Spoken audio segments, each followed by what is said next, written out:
നമസ്കാരം. Raft of ഫുട്ബോളിലേക്ക് എവർക്കും സ്വാഗതം. 2026 മുന്നോട്ട് പോകുന്നു. ആദ്യ മാസം ഇത് അവസാനിക്കാനായി കഴിഞ്ഞു. 2025-26 സീസൺ പകുതിയിലധികം പിന്നിട്ടൊരു ഘട്ടമാണ്. ഇത്തവണത്തെ ബാലൺ ഡ്യൂർ ആര് സ്വന്തമാക്കും? കഴിഞ്ഞ തവണ ഉസ്മാൻ ഡംബലെയായിരുന്നു. അങ്ങനെ എന്തെങ്കിലും വ്യത്യസ്തമായിട്ടുള്ള ഒരു നീക്കം ഇത്തവണയും നടക്കുമോ? അതായത് സാധാരണ ഇങ്ങനെ ലൈം ലൈറ്റ് നിൽക്കുന്ന കുറേ പേരുണ്ട്. എംബാപ്പെ അല്ലെങ്കിൽ ഹാലൻഡ് ഇങ്ങനെയൊക്കെ ഇങ്ങനെ പറഞ്ഞു വെക്കും. പക്ഷേ എന്നിട്ട് പിന്നെ അവർക്ക് കിട്ടാതെ മാറിപ്പോകുന്ന അവസ്ഥ. കഴിഞ്ഞ തവണ പക്ഷേ ഒസ്മാൻ ഡംബലെ കൃത്യമായിട്ട് മറ്റെല്ലാവരെയും ഔട്ട് പെർഫോം ചെയ്തിട്ട് കൊണ്ടുപോയതാണ്. ഇത്തവണ ആരെങ്കിലും വ്യത്യസ്തമായ രൂപത്തിൽ എത്തുമോ എന്നുള്ളതാണ് ആരാധകർ ആകാംക്ഷയോടുകൂടി ഉറ്റുനോക്കുന്നത്. ഇത്തവണക്ക് മറ്റൊരു പ്രത്യേകത കൂടിയുണ്ട്. 2026 വേൾഡ് കപ്പ് ഇയറാണ്. അപ്പോൾ ഈ സീസണിലെ പെർഫോമൻസിൻ്റെ കൂട്ടത്തിൽ വേൾഡ് കപ്പ് കൂടി കൂട്ടി. വേൾഡ് കപ്പിന് വലിയ പ്രാധാന്യമുണ്ട്. 2022 നമുക്കറിയാമല്ലോ, എർലിംഗ് ഹാലൻഡ് ആ ബാലൺ ഡ്യൂർ കൊണ്ടുപോയി എന്ന് കരുതിയതാണ്. പക്ഷേ 2022 വേൾഡ് കപ്പിൽ മിന്നും പ്രകടനം ലയണൽ മെസ്സി നടത്തിയതോടുകൂടി അദ്ദേഹത്തിനായി ആ ഒരു ബാലൺ ഡ്യൂർ പുരസ്കാരം. PSG സമയമാണ് എന്ന് കൂടി നോക്കണം. അപ്പോൾ മെസ്സി അദ്ദേഹത്തിൻ്റെ പീക്കിലൊന്നും ആയിരുന്നില്ലെങ്കിലും വേൾഡ് കപ്പിൽ അദ്ദേഹം നല്ല പെർഫോമൻസ് നടത്തി. അങ്ങനെ അദ്ദേഹത്തിന് കിരീടം ലഭിച്ചു. ഒടുവിൽ ബാലൺ ഡ്യൂറും കിട്ടി.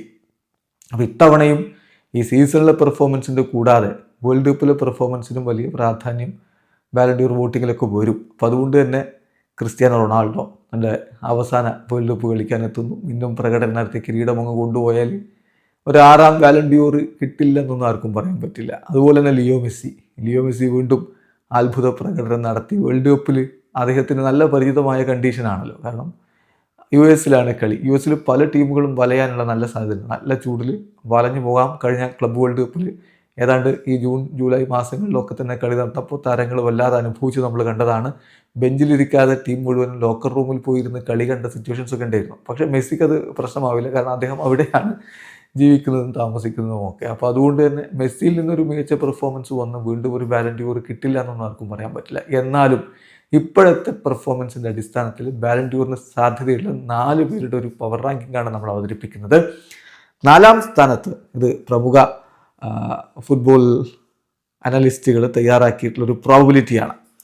4ാം സ്ഥാനത്ത് വരുന്നത് എർലിംഗ് ഹാലൻഡാണ്. അദ്ദേഹത്തിന് ബാലൺ ഡ്യൂർ ലഭിക്കാനുള്ള സാധ്യത കണക്കാക്കിയിരിക്കുന്നത് 14%. എന്തുകൊണ്ടോ കഴിഞ്ഞ കുറച്ച് കളികളായിട്ട് ഹാലൻഡിൽ നിന്ന് ഗോൾ വരുന്നില്ല. കഴിഞ്ഞൊരു 9 കളികളിൽ നിന്ന് അദ്ദേഹം ആകെ അടിച്ചത് ഒരു ഗോളാണ് എന്ന കാര്യം കൂടി ശ്രദ്ധിക്കണം. സോ ഹാലൻഡിൻ്റെ പ്രോബിലിറ്റി 14%.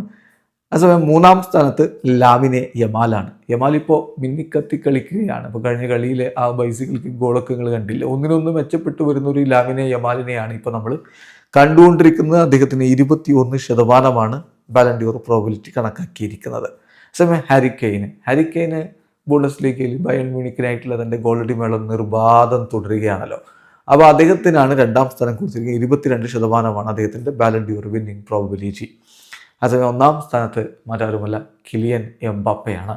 എംബാപ്പ എന്തൊരു കളിയാണ് ഇപ്പോൾ കളിച്ചുകൊണ്ടിരിക്കുന്നത്. കഴിഞ്ഞ കളിയിൽ ഗോളൊക്കെ അടിച്ചിട്ട് വിനി ജൂനിയർ എംബാപ്പയെ കെട്ടിപ്പിടിച്ച് പറയുന്നുണ്ട്, യു ആർ ദി നമ്പർ 1, ലോകത്തിലെ നമ്പർ 1 പ്ലെയർ നീയാണ് എന്ന് വിനി എംബാപ്പയോട് പറയുന്നുണ്ട്.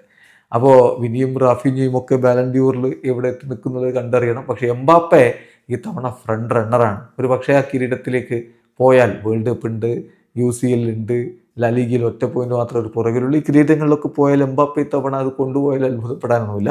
31% എംബാപ്പയുടെ വിന്നിങ് പ്രോബിലിറ്റി കണക്കാക്കിയിരിക്കുന്നത്. അപ്പോൾ 1 എംബാപ്പെ, 2 ഹാരിക്കെയിൻ, 3 ലാമിനെ യമാൽ, 4 എർലിംഗ് ഹാലൻഡ്. നിങ്ങൾക്ക് വ്യത്യസ്തമായിട്ട് അഭിപ്രായങ്ങളുണ്ടാവും. കമൻറ്റ് ബോക്സിൽ രേഖപ്പെടുത്തി. വീഡിയോ അവസാനിക്കുന്നു. ഫുട്ബോൾ ലോകത്തെ കൂടുതൽ വിശേഷങ്ങളുമായി റാഫ്റ്റ് ടോക്സ് എത്താം.